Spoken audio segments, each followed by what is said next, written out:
is a man formerly known as King Tonga and Haku.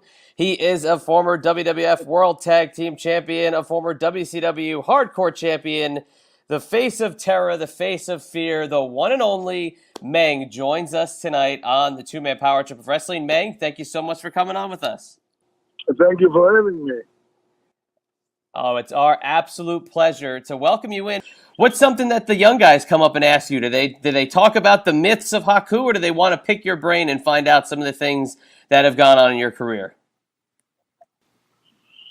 Well, so far nobody, talk about, the young guys.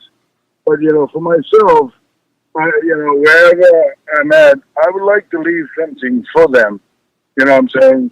In their way of, for the business and for the young generation, maybe something that they can, I believe on passing the ball, to the next generation from us. And, and that's how I look at the business, soon that I won't be around, I'm in the business. I can't wrestle anymore or whatever will happen. But, I like for the young generation to take something, for my work or whatever I do in the ring, as I, will be there. But they never, I don't know what it is. If it's respect or, we just don't have time, to talk because, everybody is talking about their match and, what's going on and, what is going to happen. So I believe that's what it is. We just don't have the time to sit down, like I always think, with the old timers. It would be nice to sit down and, have a beer and smoke a cigar and reminisce the old days, Probably that's something that, it would be nice, and the young generation, it would be nice to have time, to sit around and I guess have a beer and talk about the business, how it was and how it is today. They know better than we do, I believe, especially, with the way the technology is going on today. Yeah, and I'll tell you something. I mean, I can sit here and reminisce with you about the old days till the cows come home because I remember watching you for the first time, and I started watching around 1987. So the Islanders were just getting started, but I remember watching some of the old tapes and getting to see you slam Big John Studd and see you as King Tonga and see you as a young guy coming up in the business. And at that point in 1985, 1986, when you got to the WWF, completely different game for the young guys coming in now. Are you surprised with how much the guys know actually when they're coming into the business versus when maybe you got into it? Yes, and I admire them very much because to me, I feel like they are fans of wrestling. They watch wrestling. And those who come in, I could be wrong, I feel like they know every move in the business, in wrestling. Nowadays we were looking for a job, to take care of the family, and take care of things that needed to take care of. That's the difference. It was just a job. Nowadays, of course, how popular it is, and the new generation, they see differences, the Japanese style, the American style, the European style. So, the Mexican style, and they all mix that together, it's unbelievable. Sometimes I feel like, when I'm in Mexico, just stand there at the corner and watch all these, guys are flying around and stuff like that. And of course, Japan is, putting together and they mix everything there. So, yes, there was a difference. Today, they're fans and, making all, they're coming in to make the money. Nowadays, we're coming in to make the money to take care of the family. It was just a job. It wasn't something that, you had to be on diet for it or look good and all this stuff. Of course, the TV nowadays is much, important than nowadays, I guess. Or it was important also, but, we were just you know, I believe, as a job. We were looking for a job to take care of the family.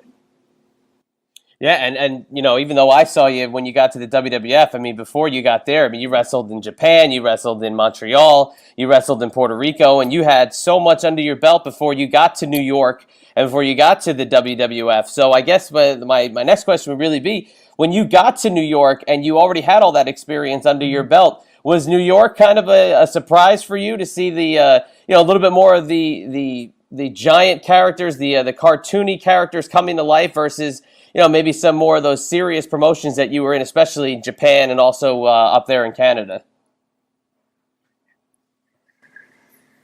Yeah, New York was different. It was always supposed to be the big guys, for New York, as you see, with all Bruno Sammartino and them, and you talk about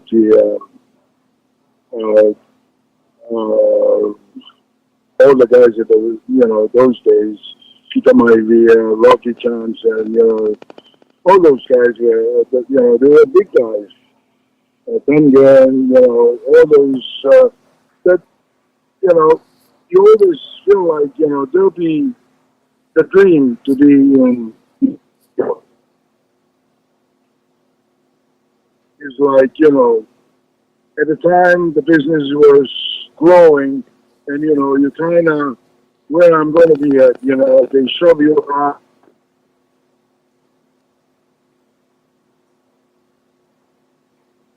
And the way they work the bookers and, for those days, we went in there in 85, coming from Montreal with, Bravo and the Rougeaus. And, we were just there, how those, when Vince McMahon was going in, to the, what we call territories then, of course, like, here in Florida was Tampa and, and he was taking over. So, he was giving them the chance to, I guess to buy the territory or he's going to take over if you like it or not.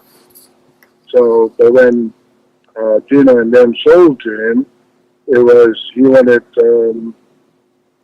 McMahon wanted me, Gina Bravo and the Rougeau from Montreal. So he brought us in 95, I believe in October of 95. So that was, and like I said earlier, we were there, and of course the Rougeau with the tag team, and with the Cinco, and with me, they weren't sure what to do with me, so I had multiple tag team partners, before I settled down there with Tony Kidd as the Islanders. Felt like that was a great pairing with the Islanders. And obviously, you throw, when you get turned heel, you throw Bobby the Brain Heenan in there, and obviously a part of the Heenan family. Was that easy to be teaming with Tonga Kid and the chemistry with him? Because you guys were a great under-the-radar tag team. Yes. Tonga Kid already have the experience, of course, with WWF, with Jimmy Snuka and, Pipers and all of them, way before he came back, with me as a team. And, hell of a talent, there was, so, basically, I was just follow his footsteps and trying to keep up with him. But, it was very good as a team. I was the power and he was the high spots and all that, the high fly, the kid is unbelievable. The energy he had and still have today. He sees you from the other corner of the building, you know that he's in the building. That's the energy that I love about him, and he still have it. And, it was good. it was a good team, you know, the Islanders. Such a You know, of great course, the team. Heenan family. Yeah, it's all the spot there was all, you know, with the British, you know, with Dynamite and Dave. That was very, Yeah, great feud with the British Bulldogs, Dynamite Kid and Davey Boy Smith. I think so many people will remember WrestleMania 4 and the six-man tag versus the Bulldogs and Coco Beware, and you and obviously Tonka Kid, Tama, and Bobby the Brain end up winning that match, and everyone kind of hated, you guys. But you have fond memories of working WrestleMania and being with Bobby Heenan and that big moment for you guys getting a big win. any memory you said Yes. with that match or any match? Well, with Bobby the Brain and working with him. Yeah, Bobby was always. I love about him because those days we travel, you know, 3 months without have a day off and all this stuff. And it was positive, you know, about trying to get us laugh, trying to get us, you know, going, you know, come on, you know, and he'll tell a joke and, you know, we all laugh, you know, getting ready, you know, to go to the ring. There was, you know, Bobby there. And Bobby was always, you know, that comedian that lift you up, you know, in the trip, you know. I met him in Japan, was the same thing, you know, the first time. And yes, Bobby was always, was a great, you know, manager in that way of, having fun with him. And, you know, and always, you know, remember the WrestleMania 6 also, you know, our last time together there with, you know, with the Giant, you know, I really felt like that we all, there was each for us, and, you know, and I always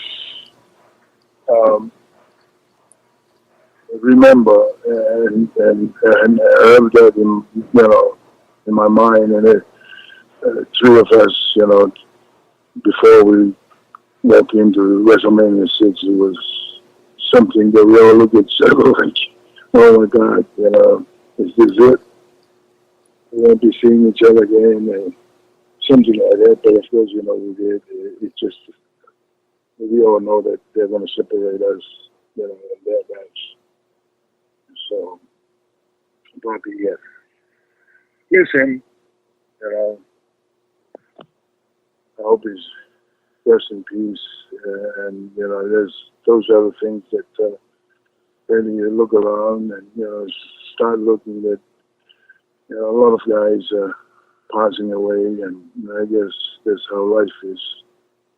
But, you know, Mr. Big Man, the Giant, and Bobby, that way, you know, the British Bulldog. I wish I could see Dynamite, you know. So, but who knows? I hope I'll get to see him before anything happens. Absolutely. So many great legendary guys passed away. You mentioned Bobby the Brain, obviously, and obviously Andre the Giant, who you were a part of the Colossal Connection with, and WrestleMania 6 was so memorable. The last time, basically, you guys teamed together, one of his last matches, really. And I remember Demolition got a gigantic pop when they beat you. It was just crazy. Do you have, a lot of good memories of Andre? Because, you see the HBO special, then you see all the stories come out about him. Do you have, a lot of good memories from teaming and riding the road with Andre the Giant? Yes, it was with him, whatever he was thinking of, it was an honor for me to be his teammate, And I always remember, me just being from Japan and being from Tonga, you always try to respect. I live with it. I live with respect, bringing from sumo, the samurai style and everything. And I remember asking him, when we, won the belts, and I said, boss, he called everybody boss, so you called him back, boss. And, just being respect, they give me the belt, I'll carry it for both of us. He said to me, boss, no. You carry yours, I'll carry mine. Okay? And, to me, that was something, wow, because, Japanese way, they always give the young guys to take care of you. And that's what I thought, it's my honor to carry both belts, especially for him, But he always carry his belt, with him. And, the other thing was we were sitting there somewhere in Seattle, one of our matches, and he waited for his daughter, and his daughter didn't show up. And, he's turning around and looked at me and he said,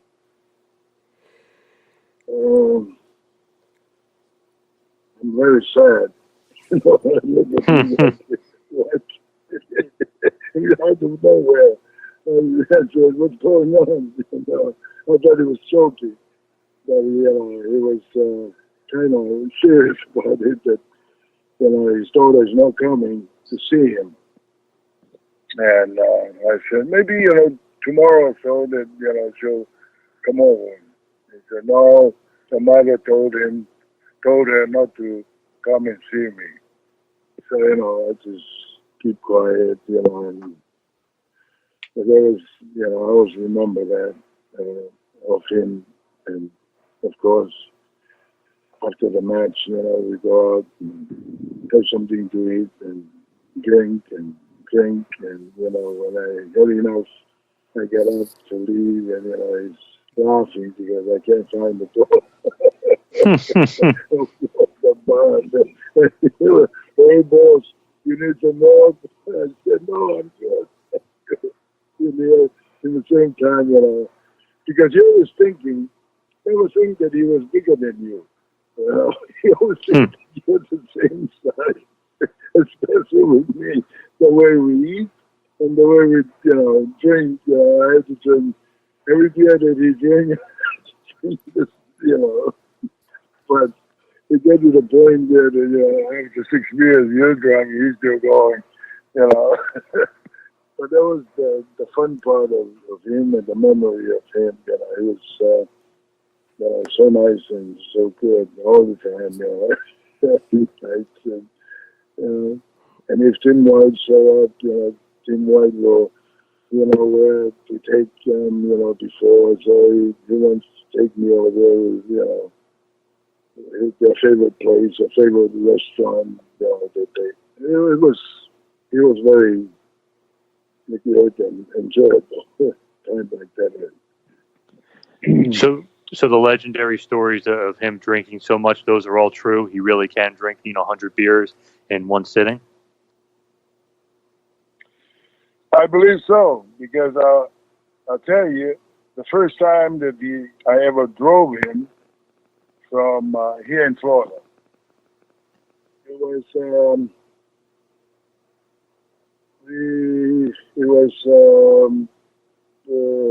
Honey Race came in, and he was the giant of the Tallahassee. So the champion flew in, and the giant flew in, of course, commercial, but the little plane that he was,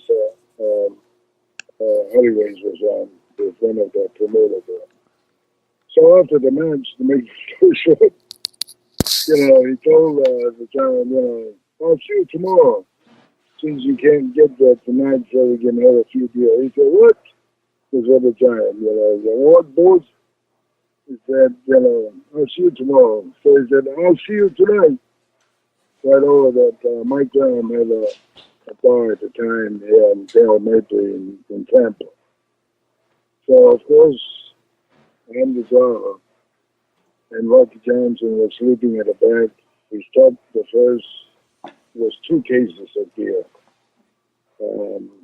Miller Genuine is what he was drinking that night.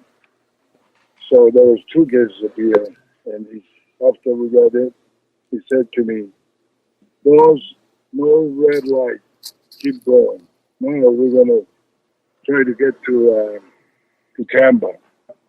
So you'll see Harley Race at the bar. That's what we were chasing. So he drank for what, 48 beers? Oh my God. That's right, 2 cases. Yep. And then we stopped for another case of beer. But, you know, it was scary because I was trying not drinking, but, you know, there was the red light would just keep going. That's why she said no red light. And we would just, no police to stop us. Lucky in that way. But, you know, we got in there was 3 cases of beer that we drank on our way back to Tampa. And we got to Tampa, the thing was still open. I think we were doing 120 miles an hour to, you know, to get to Tampa. So Harry Rose was surprised to see us. And came there, and so I didn't know that they were, if he sees that, you know, he'll buy him a tequila. So I guess watching them play pool and drink 3 bottles of tequila, I guess it tells you that he can drink that much of a beer. You know, beside the beer on the side, you know, chasing those 3 bottles of tequila. So, yeah, that was the giant. And I was going to say the only thing as legendary as his drinking stories are the stories about your toughness. And you always hear so many wrestlers, whether, you know, it's an old interview with Road Warrior Hawk or even Road Warrior Animal talking about it, or the Steiner brothers or all these other legit tough guys that say that they're afraid of you. Are these stories legit true that you're, you know, the toughest guy ever in the history of the business? Jeez, I was afraid of them, and I'm still afraid of them. They are the tough guys. I was trying to get there, you know, of course, you know, with them and all, no, they're the toughest guys I ever meet on the field there, and, you know, geez, I was just a third world country boy that come into the business, try to feed my family back home. So whatever was in my way, you know, things happen, you know. So, you know, with Japanese blood that land and everything, samurai way of, you know, it was from my heart, from my soul that, you know, it's, oh, I'm not the toughest. I was just, I guess, a gentleman. Doing my job and what I had to do. But those guys are tough, man. Just to work with them, just to, you know, we don't know how tough they are. So, but, you know, it's very nice of them to call me the toughest guy. But no, you know, things happen. You know, the old days, we were told that, you all know that, you know, with the wrestling. It was kayfabe in that we, you know, protect our business inside and outside the ring. So, you know, that was what it was all, you know, for me, is, you know, protecting, you know, the business, you know, with the respect. You know, things happen just because, you know, I believe I was disrespect. But, you know, in my life was my business, was wrestling, love wrestling, and that's all I had, you know, in me was protecting my business. And, you know, everybody cheered away, you know. I guess now it's entertainment. So I'll go with it. I'll go with it much easier that way, and thank goodness they finally did it that way. So, yeah, that's how. Well, you have become almost like a mythological creature in wrestling. It's one of those things. It's like, oh, did you hear this Ming story? You know, he's using the tongue and death grip in a bar, beating somebody up, ripping somebody's eyeballs out. You know, breaking chairs over people's head, fighting people 1-on-6 and beating them up. Are any of these stories true, or is it almost like a myth that people have created about, you know, the great Haku, the great Ming? I'll tell you, some of them are true and some of them will make up. Yeah, you know, I guess, you know, with the, you know, the shoes, you know, with the eyeballs, with the, you know, beating up people in the bar, with, you know, it's hard to tell, which, you know, which one was which. It's just that, you know, again, it's just protecting the business and, you know, showing them that, you know, what this business is all about. So, you know, that was, you know, most of them, you know, it's true. But, you know, it's not, you know, I'm not bragging. I'm just telling you guys, you know, it's my heart protecting the business. People, I guess, you know, the wrong timing, they have a few beers and they turn on, you know, calling the business is fake and all this stuff. And sometimes, I guess, it's jealousy that you walk into a bar and girls saw you on TV and they start talking, you know, to you instead of talking to those local boys or whatever, you know. So, you know, those are the things happening, you know. I don't blame them, but, you know, they got it. So open their mouth in a long time. So, you know, those are the things that happen. I just love those stories, and I love that when you were King Haku in the WWF, and you know, around '89 or so. I love that you and Harley Race had a feud. It was almost like the two toughest guys were actually, you know, wrestling in the ring and, you know, keep killing each other in some great matches there. Oh, thank you. I had to tell you a good story about Harley Race. Harley, you know, you guys have to probably, you know, in Japan, it's different for us to treat how we treat the old days, the foreigners.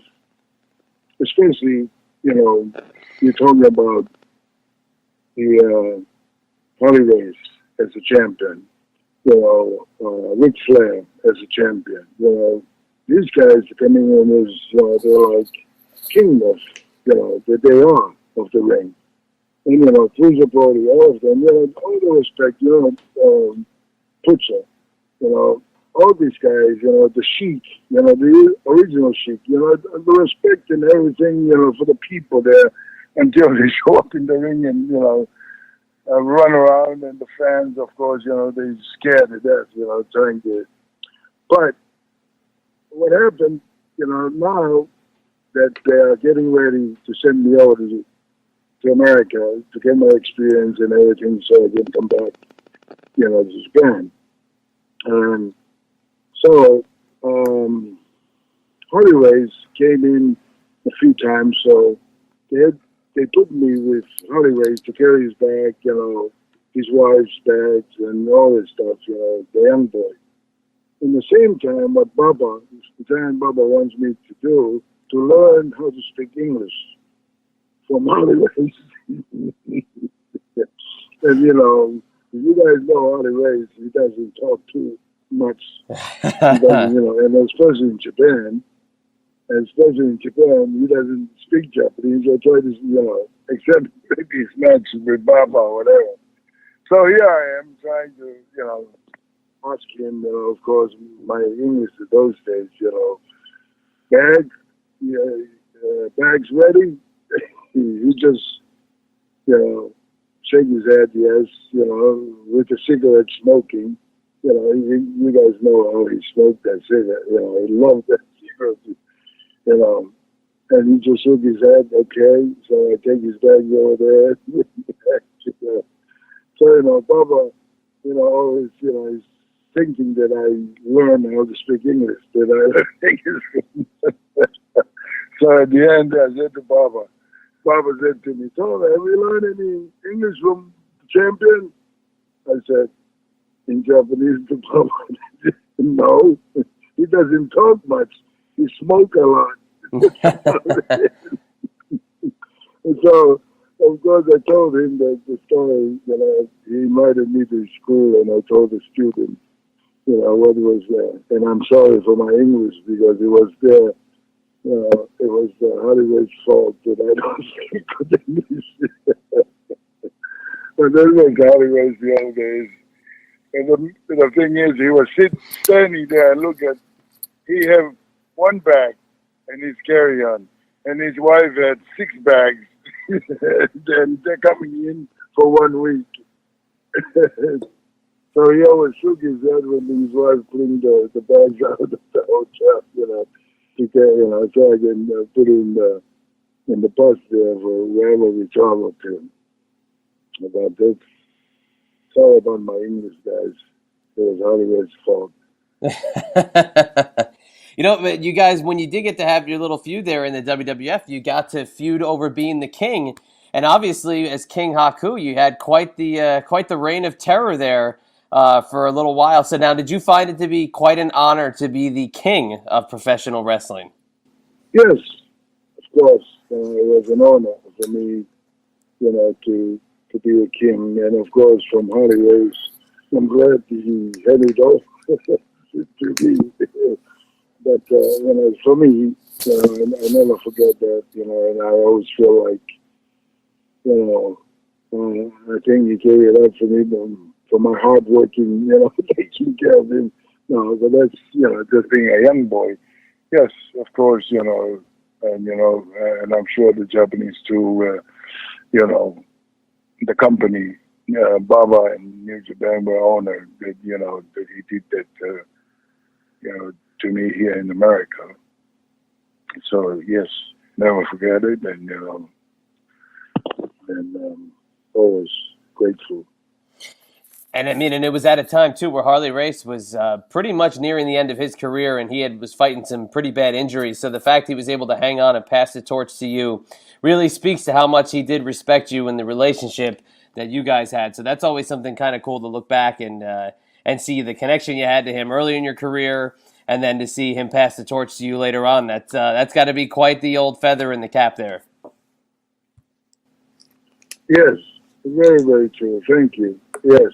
Those are the things that, that I wish that we can pass on to the next generation, the respect and, passing the right way, the torch to the young generation with respect and, understanding, how hard these people before us, working hard before us to bring to me, and, they work hard for me to give it to them, to pass the torch to the next generation. Those are the things that, I hope they'll never forget. No matter who it is or what it is, it is the respect of, because their turn will come, and I hope they'll do a good job, passing it to the next generation for them, But, you got to see the next generation, which is now the past generation, but the late 90s generation that you saw in WCW. I mean, you saw guys like Chris Jericho coming through and then ascending to becoming a huge star. You got to see a lot of these cruiserweights like Rey Mysterio getting the opportunity to come in and do the things that he did in Mexico, but now in the United States. So you got to see the old guard, and then you got to be a part of the old guard and see the new guys coming in, but now those guys are looked at as legends. Now, when you were in WCW, did those guys seek you out as well and try to pick your brain? Because that group that you were around in WCW, and you had quite a run there, they also went on to be a lot. So that WCW time, I got to say, looking back, is that another one of those huge highlights for you to be around those next crop of stars that were in WCW? Yeah, you're really right there, especially, with those guys, not just Mysterio, but also those guys from, Parker and them, they come from Mexico, and this was the start of the mixing of, WCW, I believe started that, bringing different, wrestlers from different countries.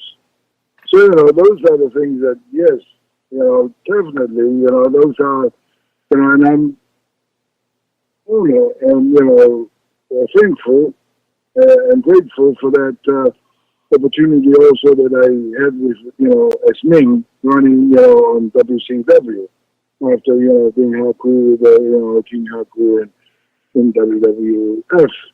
So, those are the, yes, like Mysterio and Chris Jericho and, Norman Smiley, this is our crew, Eddie Guerrero and, that we were in, Mexico together, So when, I guess I was the oldest and there were the, next generation there. So, there was, the guys that we were in Mexico together, and then we come in to WCW together there. So those, yes, it was great, and I'm thankful that we all had that opportunity there, and of course, with those guys, they were together, they were like brothers,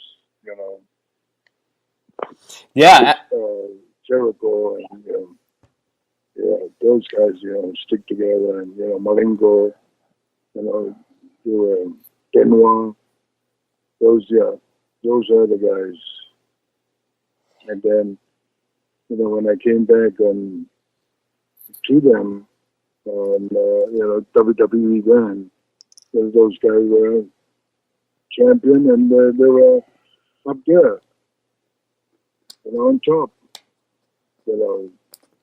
Jericho, who's Jericho, of course, with Benoit and Eddie and all of them. They did well, all of them. Yeah, Mysterio, all of them did well. And I'm so happy for them, and still is. Miss Eddie and Benoit, those are those guys, you just wonder what happened, if I was around, would I help them, would I, I don't know. But I'm glad. I was happy that they were up there on top and still on top. Yeah, still on top without a doubt. But when you got back to the WWF in 2001, a lot of people don't remember the fact that that was such a shock that you had just won the WCW Hardcore title, and then a week later you're at the Royal Rumble. Such a huge surprise. And as an old school WWF fan, obviously we love to see you back as Haku, so that was really cool. But I think a lot of people forgot that was kind of one of the last, I would say shots that WCW had left, that they lost you as the hardcore champion. I think that was one of the final blows that led to the real end of WCW, because that was a huge shock back when you re-debuted at the Royal Rumble in 2001. Yeah, it was. You hear myself when they call me. But, if you sit back and analyze everything, how they work, I'm sure there's, I was surprised that, the belt, the hardcore belt that I got, because, they didn't want, I was running about, a month or two months already with no contract. They didn't want to renew my contract. So, think about it. All of a sudden, they gave me the belt, hardcore belt. And then WWF called. But being in old school, I sent back the belt with the Barbarian, my brother, Jimmy Vailahi, that I, wanted him to have a job or a contract. So I gave him the belt to take it back to them, because I was with Hardy Race at the time, both of us. And, I was going from Hardy Race to the WWE, for that surprise. And it is crazy that they wouldn't give you a contract, but they gave you the belt. I mean, it's kind of foolish almost on their part. They either it's one or the other, or you gotta give them a contract and then give them the belt. Right? So let's try to figure it out. How did it happen?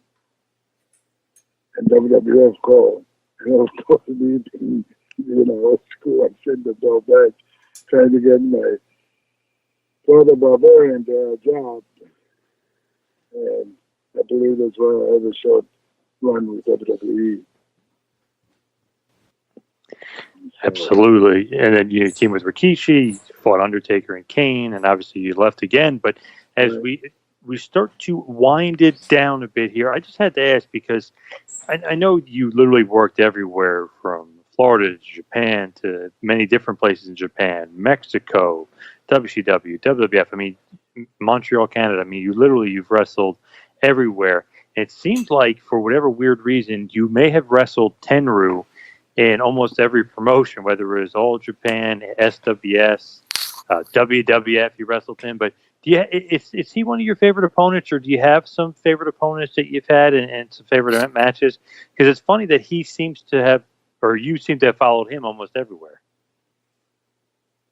Well, that's the Japanese. We both came from sumo, and pro wrestling started by a sumo wrestler, and that's how that I always tell my children to look at the flag of Japan is that red round thing there. And I always said, everything is going around. What goes around comes around. And that's what, with Tenryu, he was a big brother from sumo and all the way to the end of his career. He was always my big brother. And wherever he goes, I was there, and in Japan when he started the SWS, and he came to Vince to look for help. And, at the time, I was with Vince I gave my notice, for a year by then, but he keeps saying to me, for some reason, Vince McMahon keeps saying to me, Tom, just wait, just wait. Don't go yet, there'll be something coming, and, So we waited, and all of a sudden, Tenryu show up. And that was, I'll say goodbye with WWF.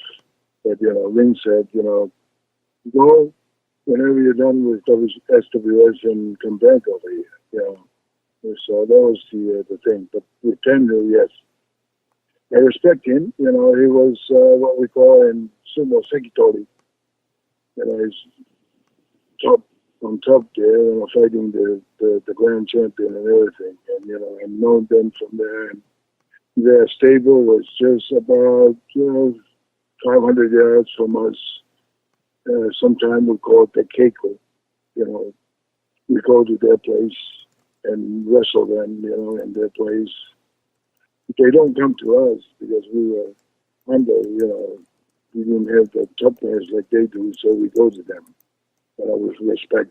So since then with Tenryu was always, he always take care of the young boys. That's what it is. That's how they look, they always, no matter what, he was always there for me. And I feel like with you and a couple of years ago with obviously your sons, Tamatanga and Tangaloa, and you kind of came and helped them out with the Bullet Club, I feel like you were kind of paying it forward a bit and even, paying a little bit of respect, of their part, they were paying some to you of showing how popular you were in Japan. So was that a cool moment, teaming with the sons and being a part of the Bullet Club, albeit for a short while? Yes. Yeah, they were all said. That's the whole thing. I always try to give back and honor, the Japanese, what they have done for me, and honor, of course, Vince and, the crew there. And, I will say, with all the promoters that gave me a job, I honor them, But, with Japan, yes, is very well said there, like you said, is showing them, my respect, my thankful, my grateful, with, and, we've been with New Japan, we've been in New Zealand together, and, of course, Japan. Yes, it's, yeah, it's that I hope my boys understand that. With the new generation, I'm not too sure. Sometimes if they understand, that part of it's life. I guess to me, it's from my heart. It's my life. To give back.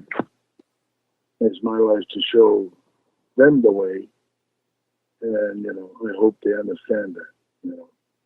Because Japan, with our relationship, and they have the chance to go there, and now with the youngest boy that I like very much in the dojo, like I did, it's the dojo in Japan is a great thing because they teach you how to be a wrestler and how to be take care of yourself. If to cook, you cook, and what they call jungle-nappe, of course, is sumo. And now my youngest boy know how to cook jungle-nappe. So he comes home and cook it for us with the family. Trying to impress us, and he did. He did a good job, and I'm glad. I like that. That's what I'm trying to show the older, the Tangaloa and Tama. The spirit of a samurai, the spirit of the Japanese is unbelievable. We've got to interview both of them in the past, and obviously they speak so highly of you, and they looked up to you their whole lives, and it's very cool to bring it full circle and have you on after speaking with them. It's been a few years since we spoke with them, but still, it's great to hear that coming from you specifically. The way we like to end it is we like to kind of get your legacy, what's left on the business, but with you, it's not just a legacy; it's so much more. You've done so much in the wrestling business. You've done so much for the wrestling business, but also the connection to the Samoan dynasty and also the Tongan legacy that you've got. What do you want fans to remember about Haku? Do you want them to remember you as the toughest guy to ever be in the business? Do you want them to see your sons coming through the ranks of wrestling and see what you've done in your career through them now? What do you want fans to remember about Haku or Mang or King Haku or King Tonga? What do you want us to remember at the end of the day? I think at the end of the day is remembering another tough guy, but remember what I've done for the business. And a family, togetherness as family, just like the Samoan dynasty. The respect for families and appreciate the fans. Without them, we won't be around or sit here and talk with you on radio here. But I like to be remember, that I did good for the business. Something, and the new generation to learn something. Not as a tough guy, but as a family, a wrestler with respect. A wrestler that, done a lot for the business. And I think you might get a kick out of this. A few weeks ago, we were with the Barbarian at a show here in Virginia, and we were looking at a picture of the two of you, and he said, "How come nobody ever wanted to test me, and they always wanted to test him?" I never understood that. So I got to ask you that. Why did nobody ever want to test the Barbarian? Why did they always come after you? Well, right? Because, you know how, what they say about the quiet guys, right? They are the tough one. And I'm the noisy one, trying, to kick door and open door for our team to get somewhere, So,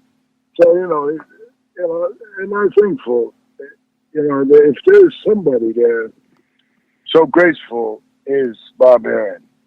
But watch out when you get mad, it's one of those guys. Barbarian, hell of a nice guy. Good people. Like I said, he's very graceful. But until, he'll just show you everything that walks by him. But that's Barbarian. It's very, and that's how our team was.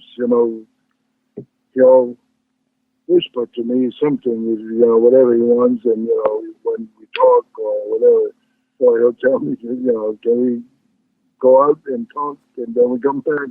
That's how he is. Very nice. Very graceful. But he's a tough one to deal with when he get mad. But, yeah. And we thank you so much for going into such detail tonight. Thank you, guys. I appreciate you all.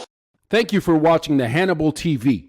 Please like this video if you enjoyed it, and click the subscribe button to not miss any of our latest shoot interviews, match videos,